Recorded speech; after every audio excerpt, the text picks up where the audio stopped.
Your event is starting. And we're live. What is up, guys? It is Sunday, the 8th of October, and this is Snappy-Tech podcast number 15. I am all by myself this week. Unfortunately, our guest had to pull out at the last second. However, that is fine. You've got me here. We're going to talk about tech and stuff, and more tech and more stuff, but it should be fun. We have a lot of good things to cover this week. We had the Google announcement. AOL Instant Messenger, also known as AIM, is being killed off this year, and by this year I mean quite soon. And then there's other stuff, the small stuff, like how Samsung is set to make more money helping Apple with the iPhone X than they are with the Galaxy S8. Oops, that's a slight oversight on Samsung's front there. However, fear not, we have a bunch of topics, we have some things to talk about, we'll get in depth, potentially, who knows. Oh god, I'm hearing myself, I need to turn myself down a bit. Let's try that, there we go. I'm hopefully blowing out a bit less now, that should be better. I'll keep you guys up to date, I'll let you know. So, let's get into this. We have a few topics this week, to put it lightly. You may have noticed a switch up in the whole setup. We actually have a different. I have unique lighting set. Look at this. We have a light that's currently shooting upwards, and then this is reflecting onto me, as you can see. So, the idea of this being is that we don't want that. But the other light is like behind me, and it's also a bit yellow. So it's just it doesn't look as good. Hopefully it'll be a bit flatter as well. When I change tabs, you can't tell as much if I'm on a bright or a dim tab. Like right now, I'm switching between two tabs and you can barely tell the difference. Which is sort of what we're going for here, which is great. So, I think I need to drop my mic a bit more. Hang on, let me just fix my mic first, because that is not something we want going forward. The issue is, when we do this on Skype, for example, I can control everyone else's microphone, but I can't control my own. Yes, you see the microphone is currently set at 100. It should be on 80. So if I turn this down, I should be at a much more palatable tone now. I should now sound less like I'm shouting into my microphone, and more like I'm talking into it at a reasonable voice, which is what we like to know. So let's get into this. And when I said I can't control my own, what I actually meant was I can't hear my own. Right? I can hear the Skype conversation, and Skype handles that by itself. We might be moving to Discord. There's a lot of technical nitty gritty to get into that we'll come back to later. We don't need to talk about it right now.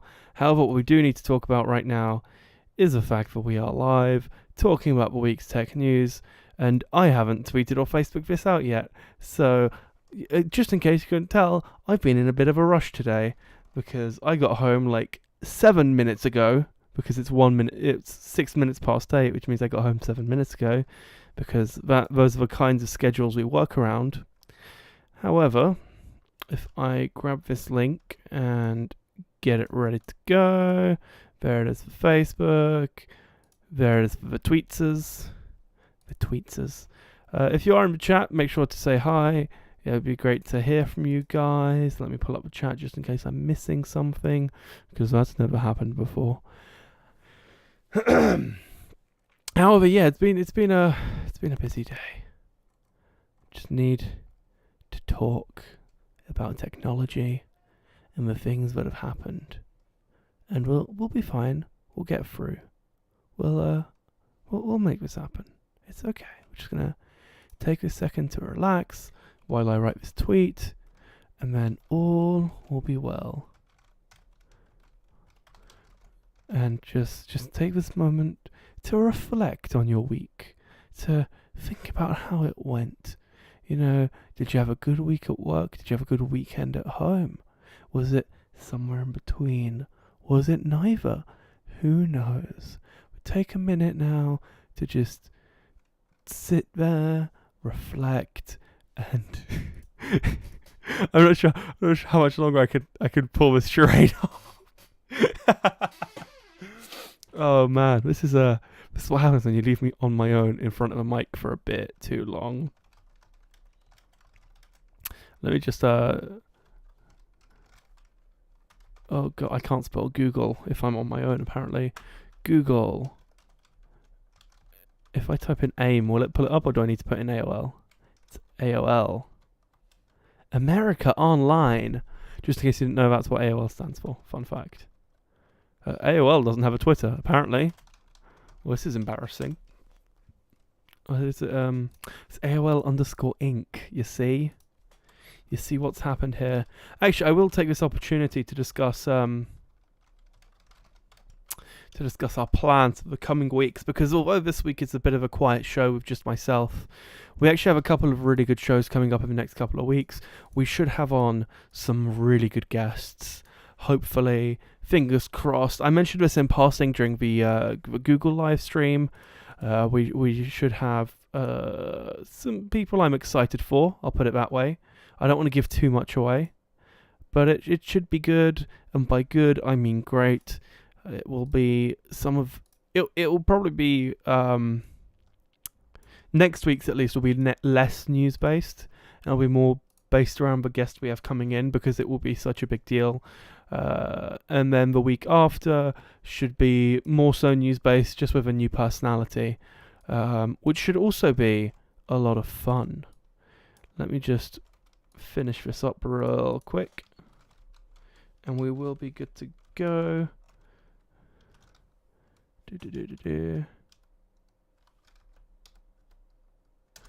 AOL. I try to be. So this is what happens when I don't get a chance to be prepared beforehand. It's just like 10 minutes of me being like, please don't hate me, which is really what no one wants to see, let's be honest here. However, the tweet is sent out. The first of the 2 Facebook posts is out. The second of the 2 Facebook posts is, where is it? Group. Not in group, a page you manage. Snappy-Tech. You need to at them, you know, you want to direct Google. You want Google to know you're talking about them, you know? And you know what? With that sent, let's talk about Google. Let's start this off with Google's hardware event that you may or may not have seen. So, Google had a hardware event this week. It was on Wednesday because I was at a show at the same time, and it was a real busy day for me, I'll be honest. I was at the event all day, and then I got home, and then like within half an hour of getting home, we were doing the live stream for the Google event. However, that is no issue, for we are here now. And it was an interesting event. There's a tradition in these events that they spend like the first half an hour talking about how great they are, and I don't enjoy that. I'll be honest. The fact that the first half an hour of any event is like, well, this year we did 10 billion really good things, and we're the greatest company in the world. Oh wait, no, that's just Jeremy Clarkson. Point being, it's the kind of thing that I don't really enjoy seeing with, and by we I mean the people who are watching it casually are just there to see what the latest tech is, which in this case is the Pixel 2, the Pixel 2 XL, the new Daydream View, the new Google Home Mini, the Google Home Max, the new Pixelbook, all that jazz. We're going to talk about it all relatively briefly on each of the subjects. I don't want to drag it on too much for any of these. However, we will talk about them. What you're currently looking at on screen, if you're watching the video, is the picture of the Pixel webpage, and let's talk about it. So it's interesting because technically, and this is something that rang true with the original Pixel last year. From a spec sheet point of view, it's a relatively insignificant device.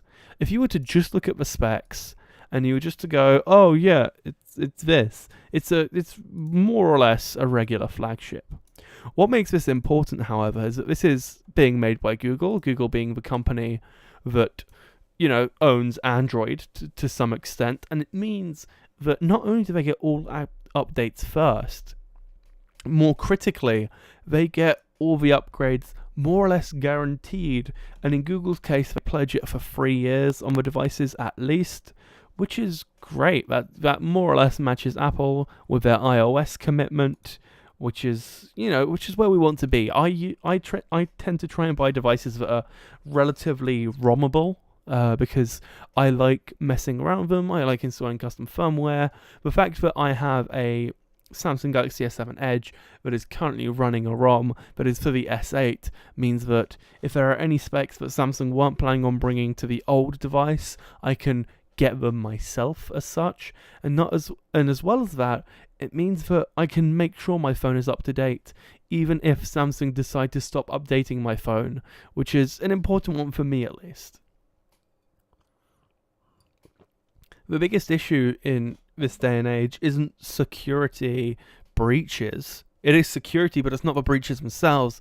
It's that when they get patched, if you use an Android device that isn't up to date with the security patches, then you could still be struck by an issue that was fixed a year ago by Google, but still affects your phone because Samsung or LG or Huawei decided not to issue that security patch, which is something that you don't want happening, and it's something that I hope, or I intend on avoiding as best as possible. And the release of the Google Pixel 2 and the 2 XL means that, again, although it won't be the most feature-filled Android smartphone of the year, it is still the most significant, as it serves as the basis. It serves as the most responsible purchase, I think, of an Android device, for lack of a better word. I think if you were to buy, a budget, like a Wiley Fox phone, right? So Wiley Fox is a British company. They make relatively budget smartphones, Android phones, as you'd expect, and they have an all right track record. It's not great by any stretch, but it's not horrible.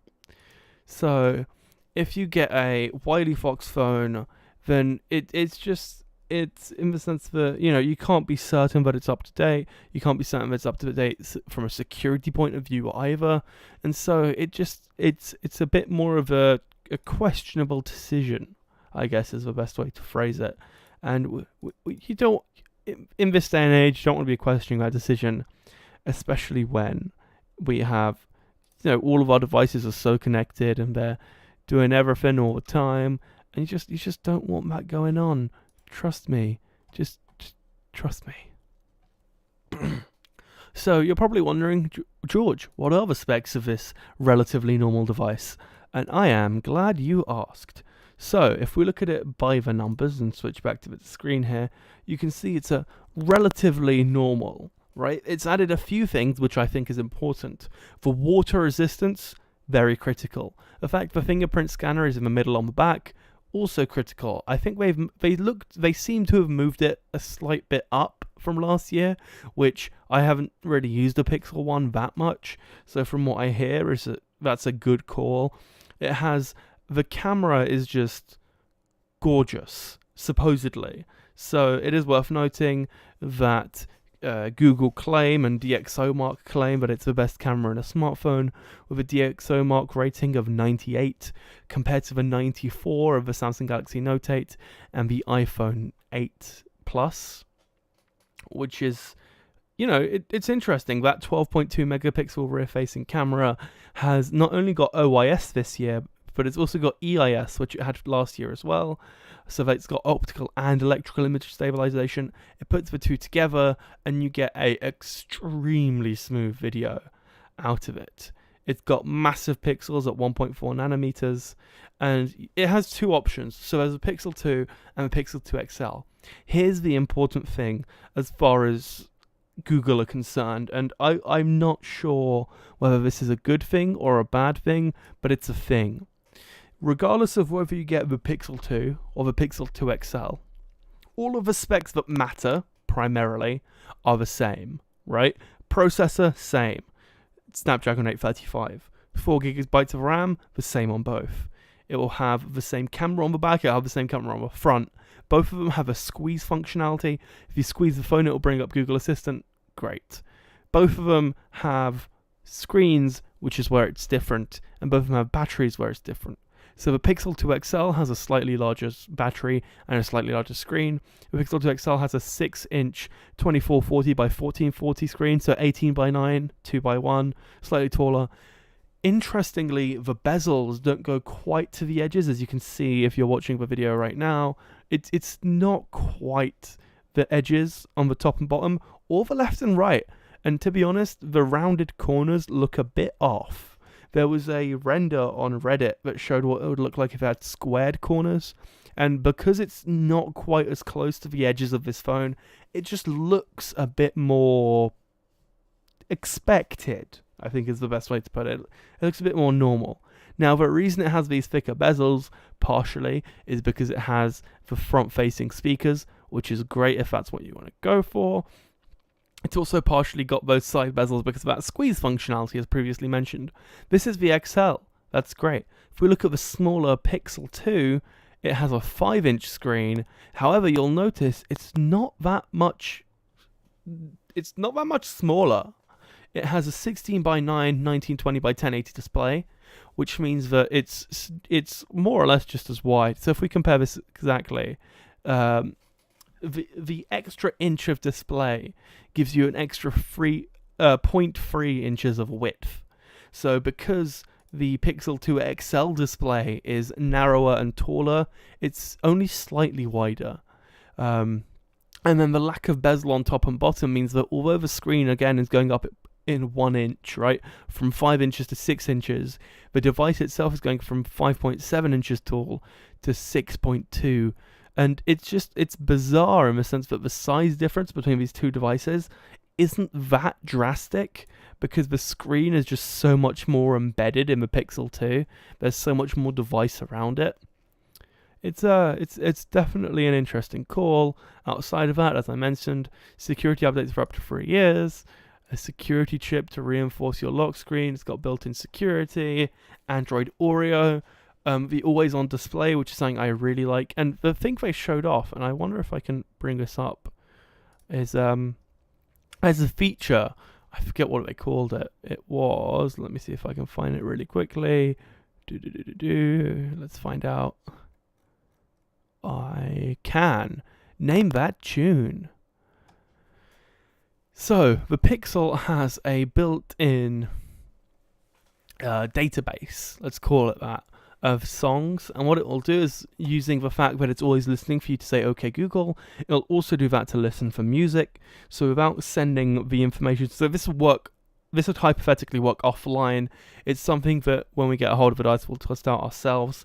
Hypothetically, you could get this device, play music, and it'll tell you what the song is without having it connected to internet, although you most likely would. It's a phone, like, let's be real here.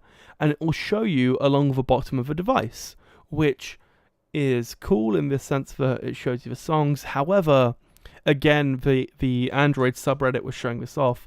I think that can be taken to the next level. If that was used for, the Google Maps cards, right, when it says like 29 minutes to home, things like that, right? Not notifications, right? It wouldn't be a constant like notification CNN style like news ticker. It would be, it would show one, maybe two things that it deems to be the most important. Or if music starts playing, it would show that. If it's telling you your journey home, it would show you that. If it's a sports score that you want to know, it would show you that, right? It's all the little things that aren't quite notifications from apps, but are still useful contextual information. And I think useful contextual is something that that Google, are really pushing for. They spoke about how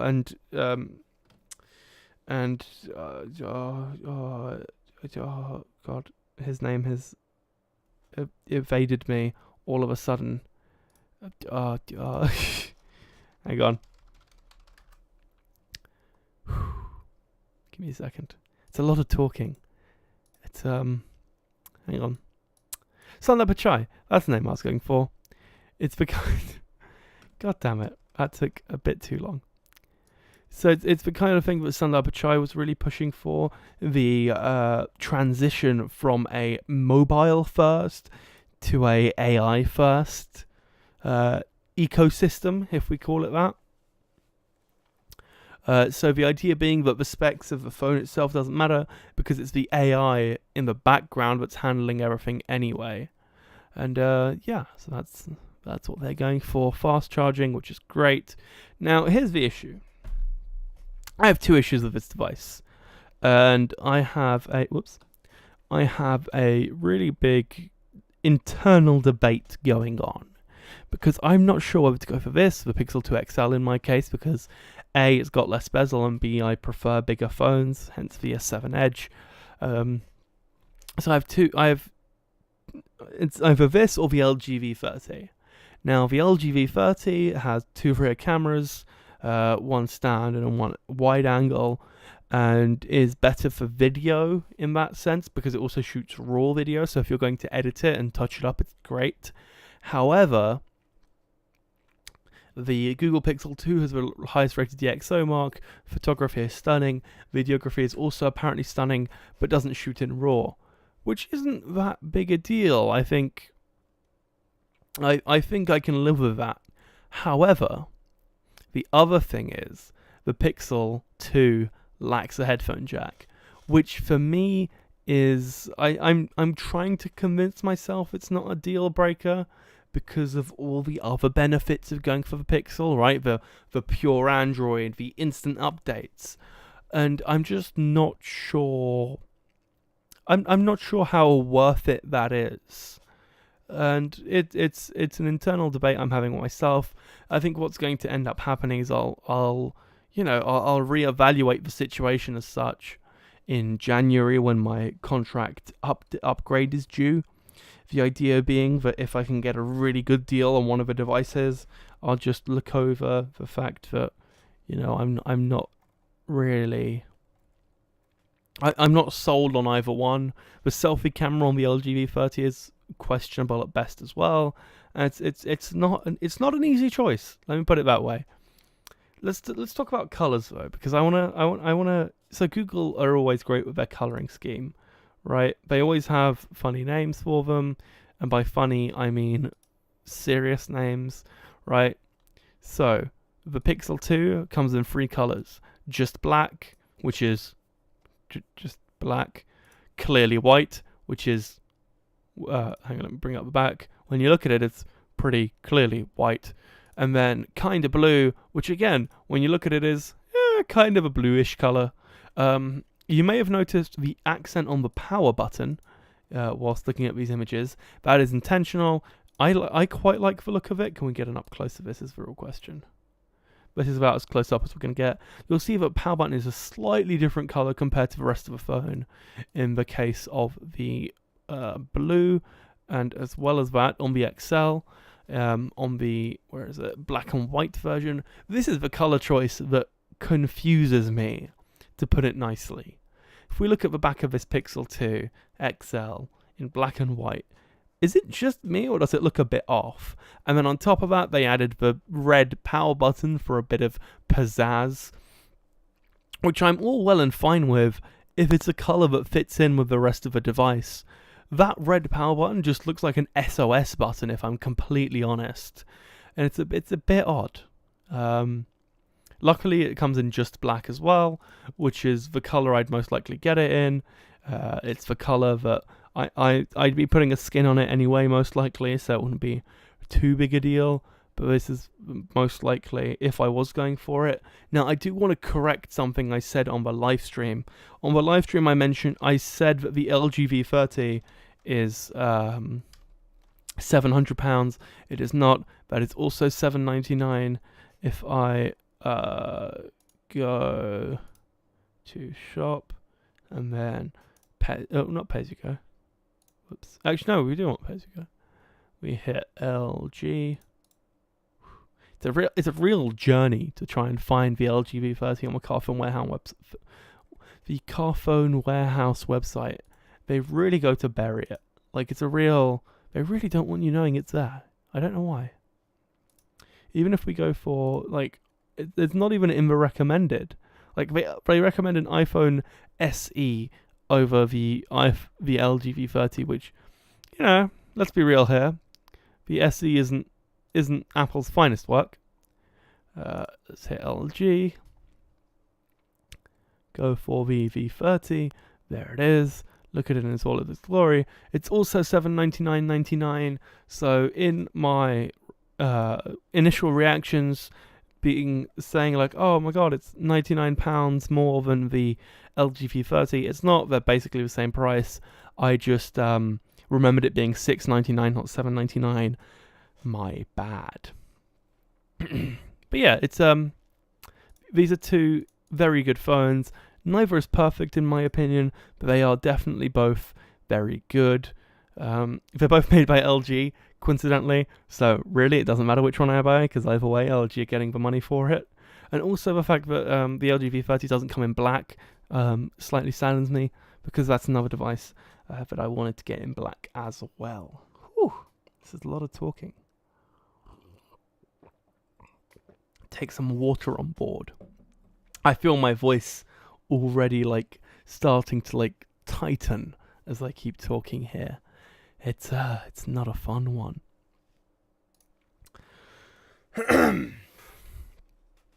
Whew. This is a toughie.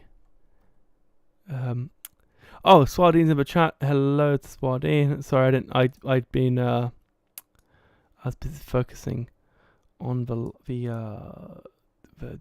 present. Oopsies. On the presenting to take a glance at the chat, unfortunately. However, I have just reorganized it slightly better so I can see the chat as I show my display. So if you have anything to say, do say so. Swardine, are you well? I hope so. My voice keeps feeling like it's about to like throw out. Like I feel like I'm about to say a word and my voice will just just give out and I just won't be able to talk anymore any second now. It's just, ooh, I need more water. Hang on.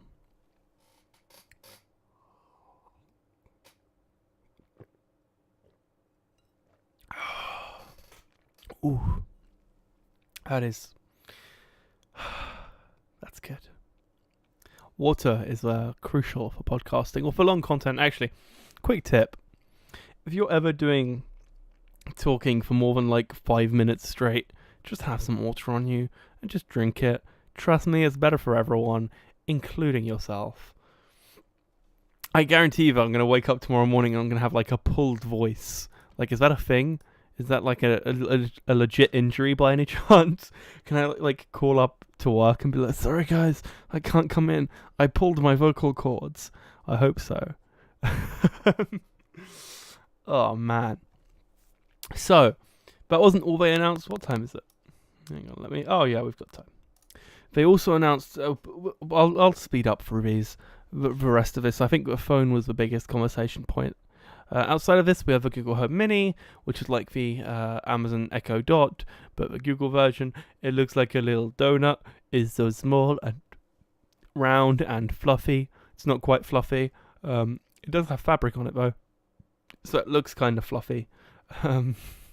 It's interesting to say the least. Google Home Mini, A-OK. Google Home Max, however, which doesn't have a page just yet. It is in the works, but Google did show it off. The Home Max, but I'm not even sure I can find it. I'm not even sure if it's like acknowledged on the Google website, to be honest. They said it was coming soon. They were working on it. It's got not one but two speakers in it. It apparently sounds amazing, and it costs $400. So I hope it sounds amazing, because that sounds expensive, if nothing else. Outside of that, we have a couple of minor updates. We have a minor update, I should say. The Daydream View got a minor update, a bit of an overhaul, slightly better lenses, slightly more comfortable fit, slightly the exact same price. So it's, more or less the same. More phones now support Daydream VR, so you get the Pixel 2, the Pixel 1, the Galaxy S8, the Note 8, the Zenfone, the Axon 7, the Mate 9 Pro, the Moto Z and Z2. So it's a slowly expanding thing. It's great when it works. It's even better when it works well. And it's a thing that's currently being worked on by Google. It's comfy. The fabric breathes. It comes in fantastic colors, actually. I don't want to skip glance over this. Google really went to town with the colours this year.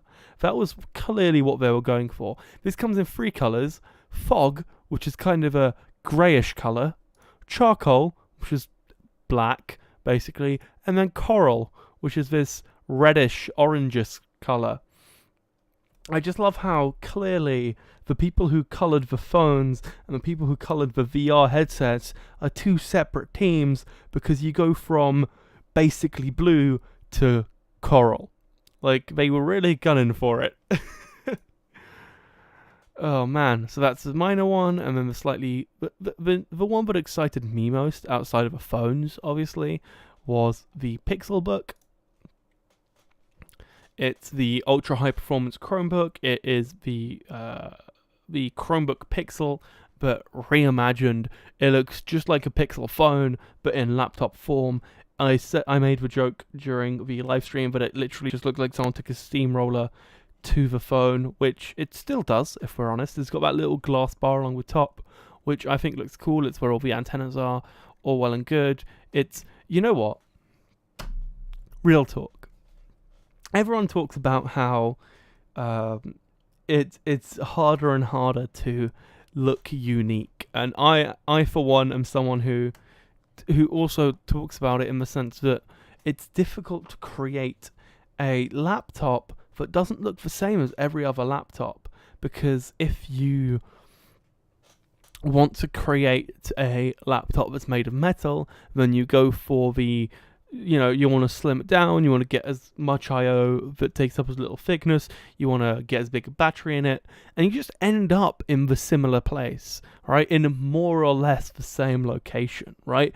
You end up with a laptop that's slightly thinner at one end than it is at the other, because you can afford that, right? You can thin it out at the end of the keyboard and then have all where the sort of heatsink and everything is at the back. That's where it's slightly thicker. That's normal. You also end up with the speakers either being up on the underneath or under the keyboard, because it doesn't make sense to put it anywhere else, more or less. So you end up where everything is slightly the same.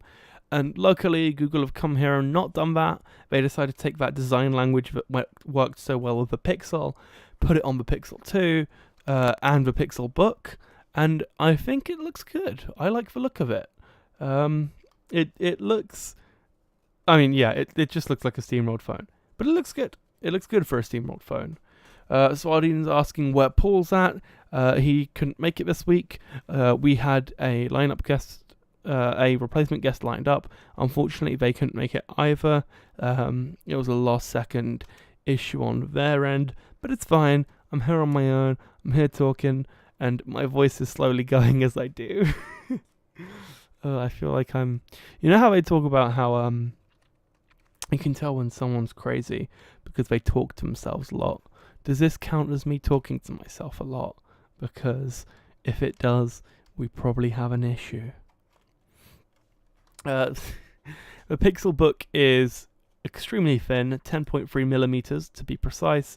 It's got a 12.3 inch Quad HD display. It's touchscreen. It lasts about 10 hours. It's cool. It's got a glow in the dark.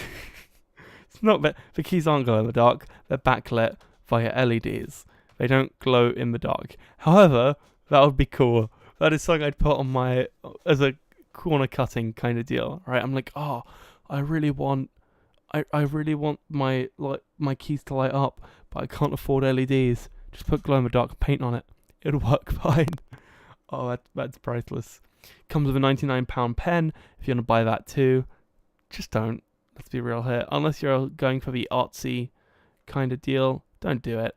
Charges over USB-C, however, which is good because the Pixel phone does as well, which means you can literally take the charger from your laptop, take it out, and put it into the phone, which, just saying, kind of cool. However, on that topic, the Pixel 2 also doesn't have a second port for your headphones, so, maybe not.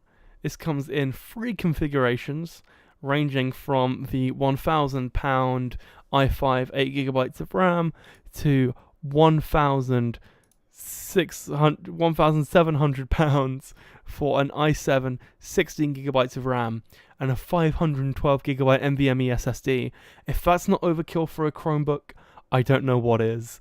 However, it's the kind of thing I'd buy just for the hell of it, I will be honest.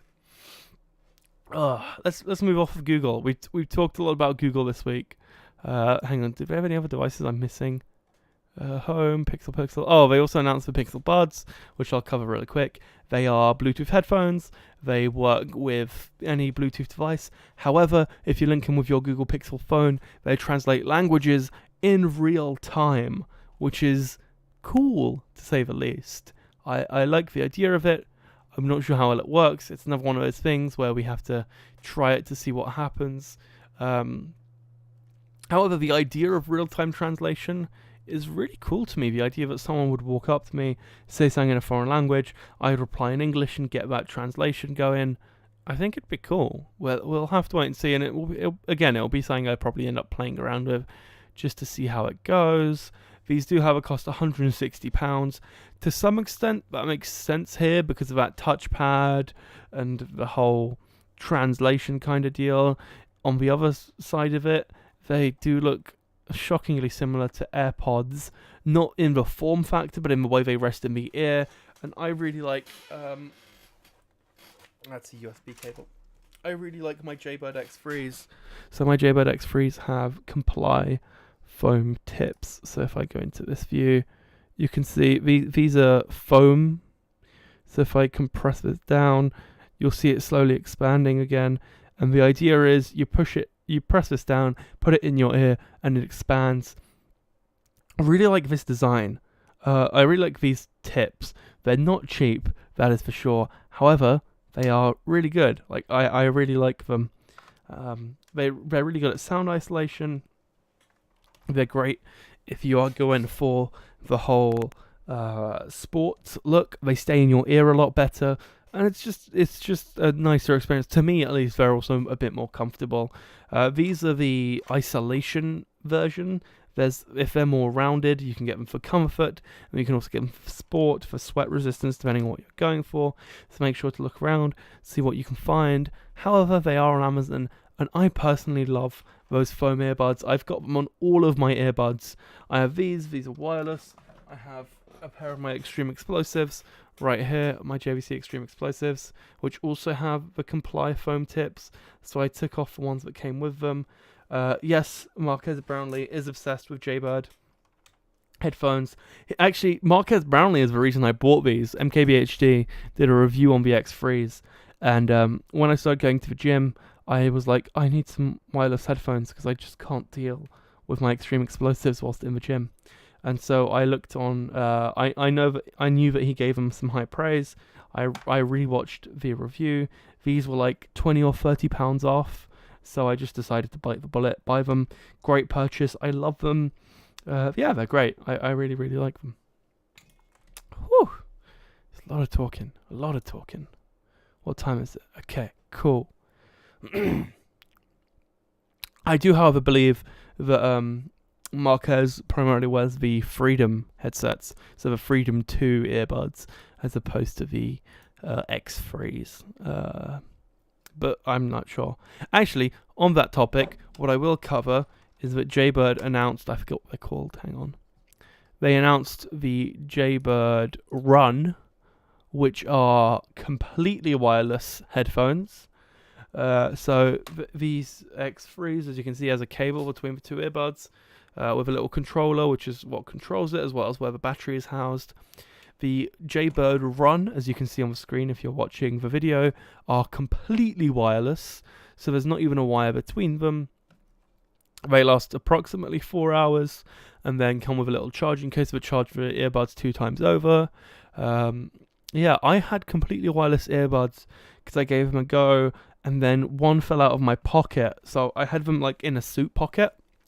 I went to pull something out of my pocket, one of the earbuds came out with it, landed on the road, got hit by a car.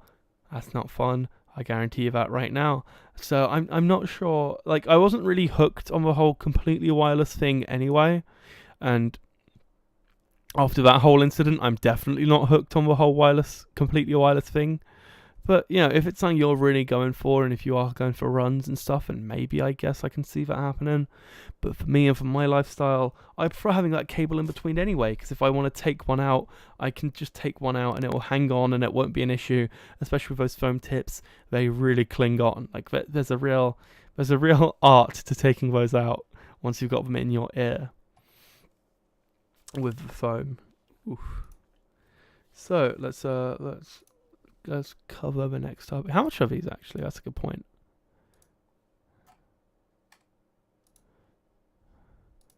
I love how hitting pre-order. Wait, hang on. I want to show you guys this. Hitting pre-order now on the thing doesn't actually do anything. That is priceless. Can we find out? Jaybird run.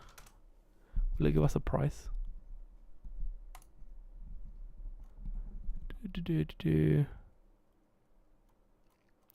Wait, they don't come with comply foam tips? Oof. That's not fun. £169. So slightly more, than the Apple AirPods, I believe. Yeah, so £10 more than the AirPods. However, I just prefer the styling of the Jaybird run. Not only are they smaller, as you can see here, they don't have that weird stalk coming down, which I found to be a bit dodge, not gonna lie. But also, these A, look nicer, and B, the fact that they have the ability to put those foam tips on. The AirPods just don't fit me. They're just not designed for me. Clearly, like, look at this. Does this look like something you want comfortable? Like, that looks comfortable in your ear? Because they're really not for most people. I've found very few people who find the AirPods to be comfortable, especially for prolonged listening. So,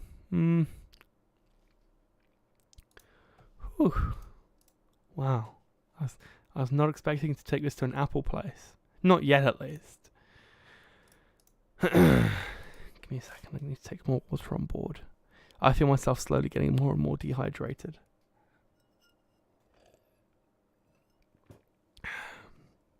My voice is actually like, you know the feeling of chafing, right? It feels like my voice is being chafed right now. It's a really bizarre. It's just weird. I'll be honest. It's not fun by any stretch. It's it just feels a bit off. Elsewhere, let's cover the other headline news in this in this podcast, because as always we have two pieces of headline news. The first one was the Google event, because it was probably the biggest piece of news this week. However, the second biggest and the saddest this week is that AOL Instant Messenger, or AIM, is to be shut down. It is... let me try again. It is a service that launched in 1997, which is crazy because I was born in 1997. It's crazy. Like, there are always services like Google is, I want to say, like 17 years old. Let me check. 98. No, so Google's 19. Google is like a year younger than me, which is crazy to me. And then so AIM, which is 20, is being shut off. It will work up until December 15th. After December 15th, it will be shut off. And it will be sad because, it's a piece of history, right? AIM was for a lot of people the first ever instant messaging service they used. For a lot of people, it was the internet. It was how they communicated people, how they received news from people, back in the days where there weren't the likes of Google and lots of massive web pages and search engines and all that jazz. However, AIM never really caught on with the youngsters, I guess is the right way to put it, with text messages and Facebook and WhatsApp all having sort of, bigger things. And AOL just ended up staying out of date, for lack of a better word, What I want to do right now, though, is I'm tempted to create an AOL account just for the sake of it, like just for the sake of having an AOL account, and being like, oh, this is so sad because I don't actually, because I was too young for AOL. Let's get that straight right now. Not AOL, sorry, AIM. I was just a bit too young for it. I don't know how the messenger service. Oh, you know what? Let me show you guys. I was expecting it to be completely untouched, but it's not. You can actually let's go on a journey. Let's create an AIM account real quick. Let's do this. George Chach needs. Oh, hang on. Let's just autofill this. Do it. Awesome. Create a password. Generate and fill. On SF.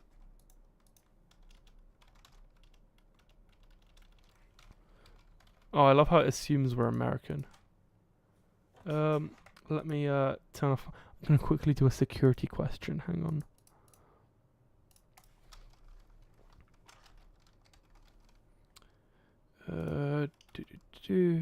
Sign up. I can't believe I'm doing this right now. So, ta-da! Oh, hang on. Let's not do that for a second. Because I need to get the message on my phone. It's like, this is your security code. So I'll enter that. And as if I have that. Ta-da! I now have a... Okay, yeah. Okay, whatever. Cool. And I know I've got an ad blocker installed. It's because I don't like ads. Surprise, surprise. Oh, look at me all signed in. Yeah, shut up. Look at me all signed in. So, if I go AIM... Can I... Okay, cool. I think this is... Oh, look at S. Looks good. Next. Let's go. Oh, man. Is this not the most modern looking chat? This looks like iOS 8 or 9. Like, it looks like an old version of iOS, if I'm completely honest. Like, this looks like iMessage in iOS 8. Which I guess isn't too old, considering the fact that, you know, how old this is. But I don't know anyone with a... Wait, hang on. If I type in a phone... Can I send a text? Can I send a text to myself? Will this work?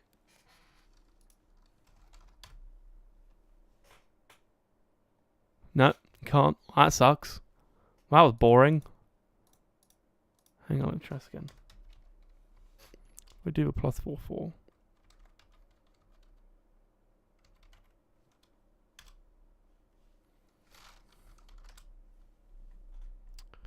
Uh-oh. That number... Oh, you need it... Oh, that sucks. It only works with US numbers. No wonder. God damn it. So yeah, AOL is a giant and it's sad. I was not expecting... Not AOL. Again, sorry. AIM. AOL Instant Messenger. AOL themselves are A-OK. AOL is actually now... what's it called? OAuth. That's one. They're owned by Verizon, along with TechCrunch, Tumblr, Yahoo Finance, all that jazz, all being handled. So AOL themselves are in safe hands. That's about it, though. Everything else on the chopping block, which is crazy when you think about the fact that, you know, they used to be valued at $224 billion. Whereas in 2015 they were sold to Verizon for 4.4. It's ridiculous. It's just they were worth roughly 1/5 that of WhatsApp when WhatsApp was sold to Facebook in the same year, no less. It's sad. I won't miss it, clearly, because I didn't use it. I just created the account right now. Actually, if you create an AIM account and message me, I probably won't see it. But if I do see it, I promise you something. Message me to find out what, I guess. I don't know. I'll figure out a gift for you guys for being so weird. In a nice way. Normal is boring, right?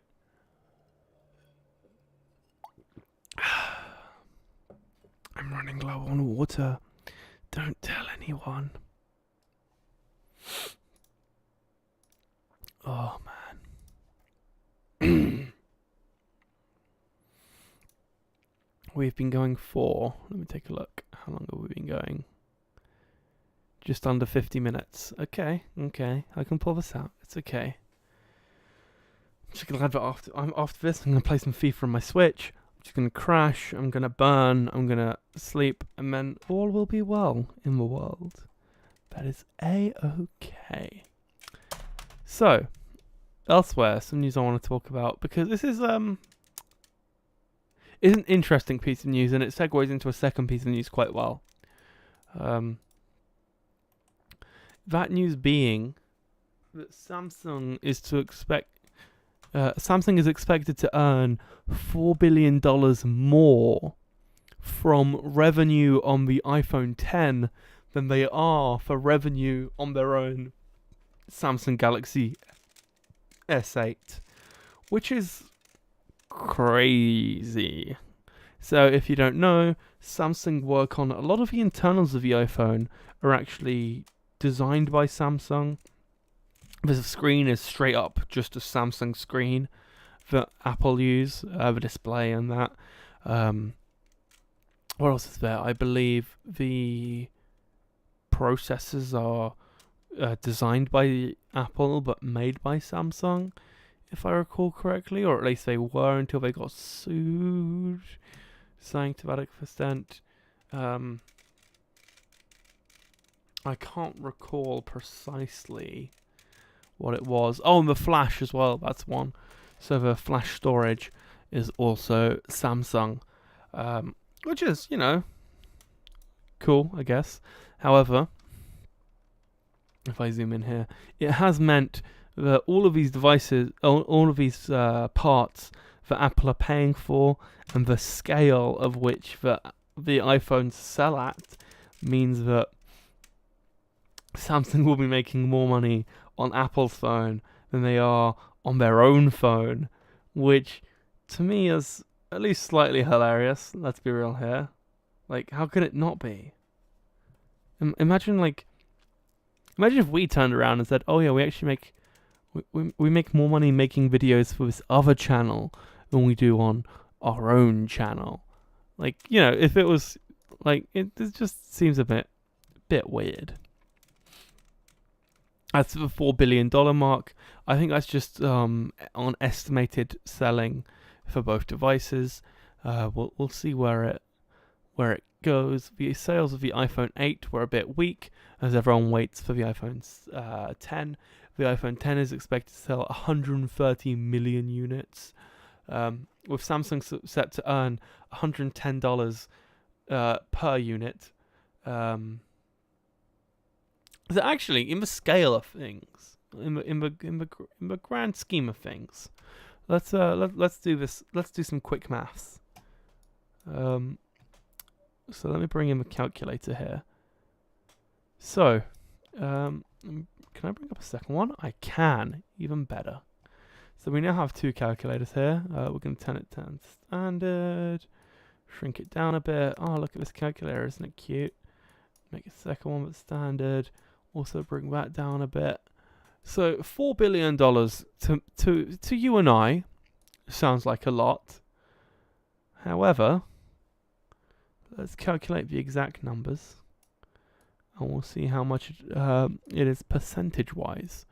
So the iPhone is expected to sell, 130 million units. At $110 per device. That is $14.3 billion. That is a lot of money. Samsung are expected to make $202 per device, selling 50 million, which is $10.1 billion. So the percentage difference is about it's about what's the number I'm looking for? 50%.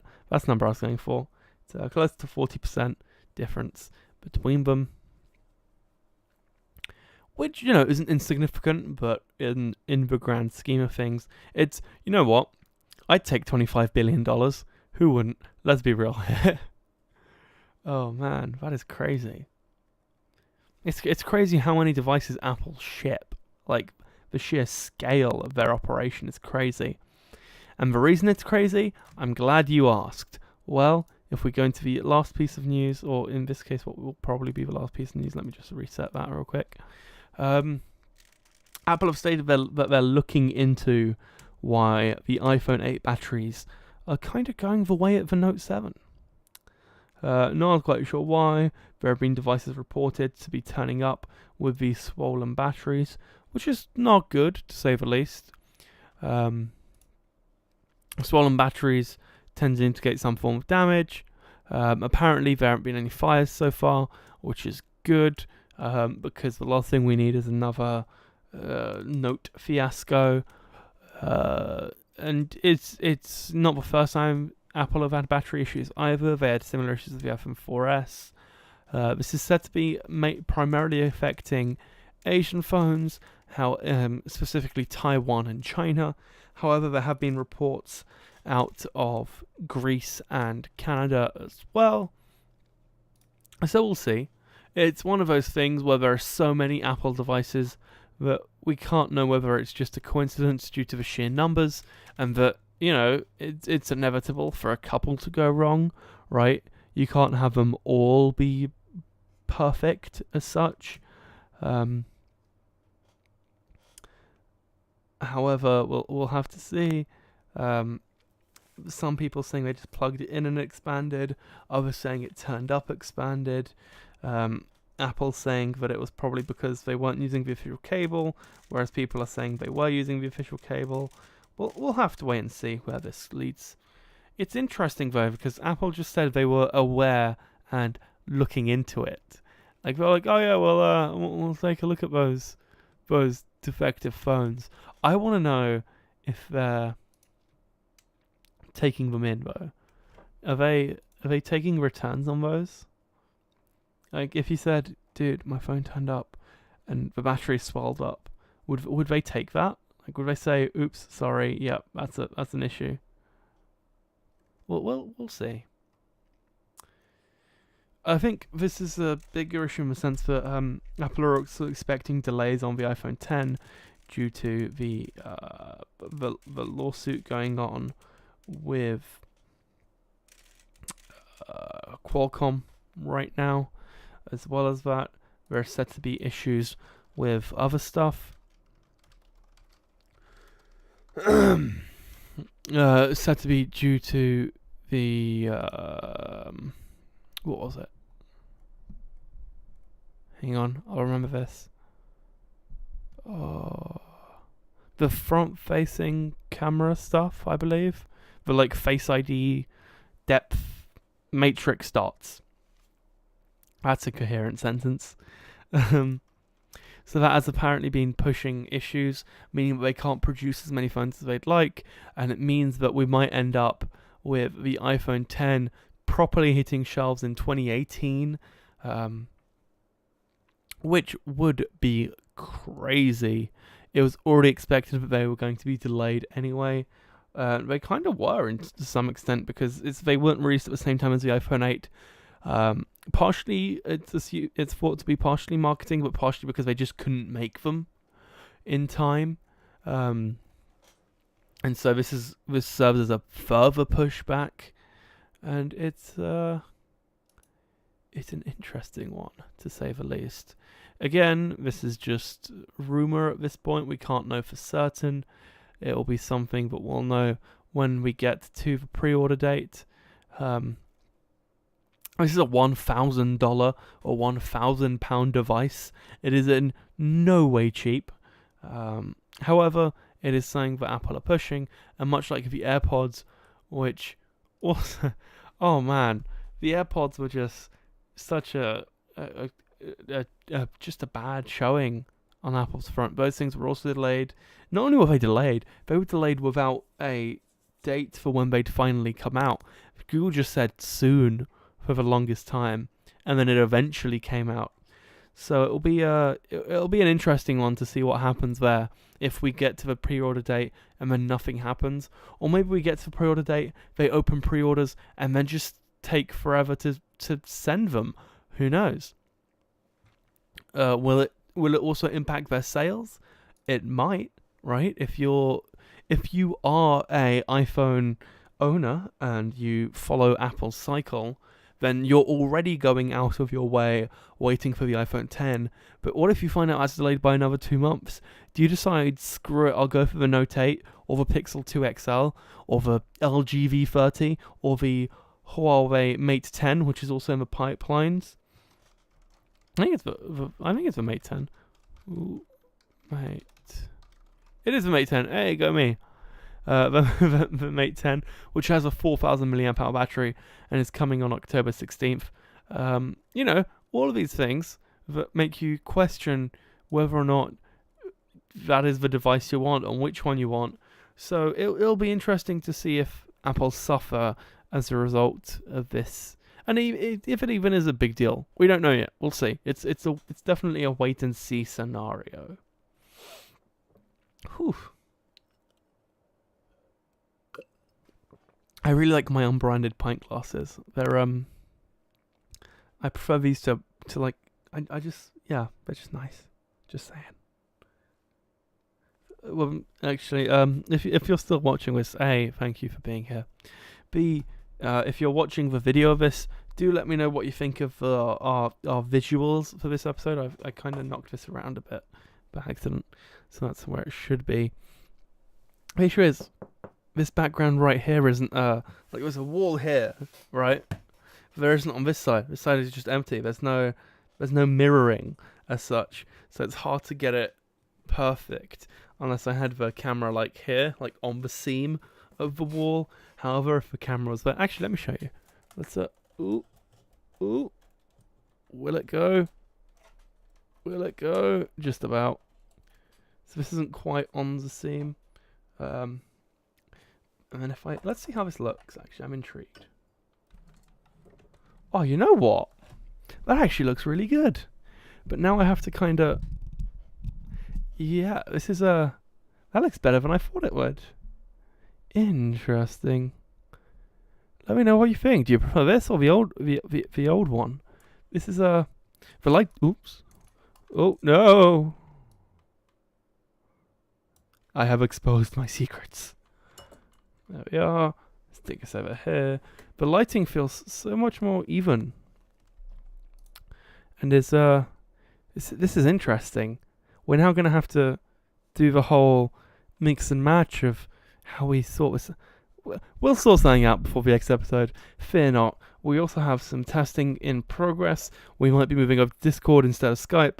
And as well as that, we're also looking at the potential of getting the audio version of the podcast at a slightly higher quality. Let me dump this down a bit, just a touch. There we are. So we are working constantly on improving this podcast. Fear not. For right now, though, this has been Snappy-Tech podcast number 15. Thank you for joining us. It has been, I say us, thank you for joining me.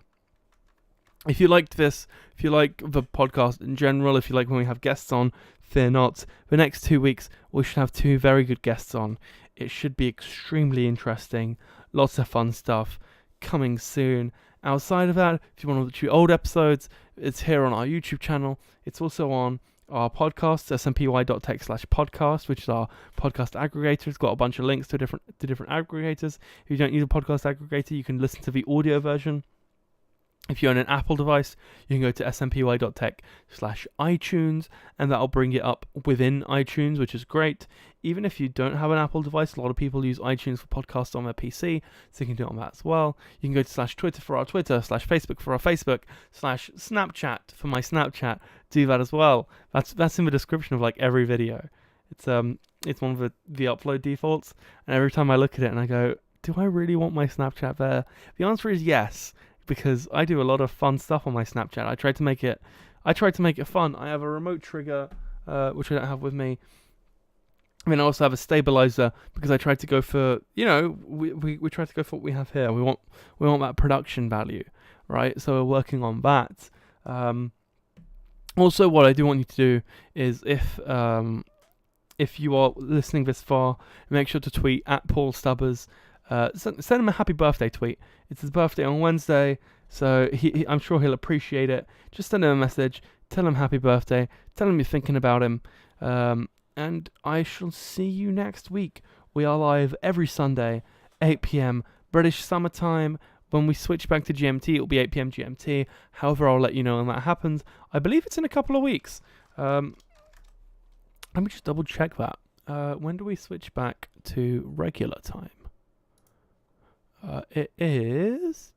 Daylight Saving Times ends on the 29th of October. So 3 episodes from now, I'll be letting you all know that we'll be transitioning from GMT to from BST to GMT. However, that will happen then. For right now, thank you for tuning in. If you do want to join us, it's smpy.tech/live every Sunday, 8 p.m. British Summer Time. Do join us. I'll appreciate it. Our guests will appreciate it. We always try to have a fun conversation in the live chat, so do that. I said do. And I will see you guys next time. Bye.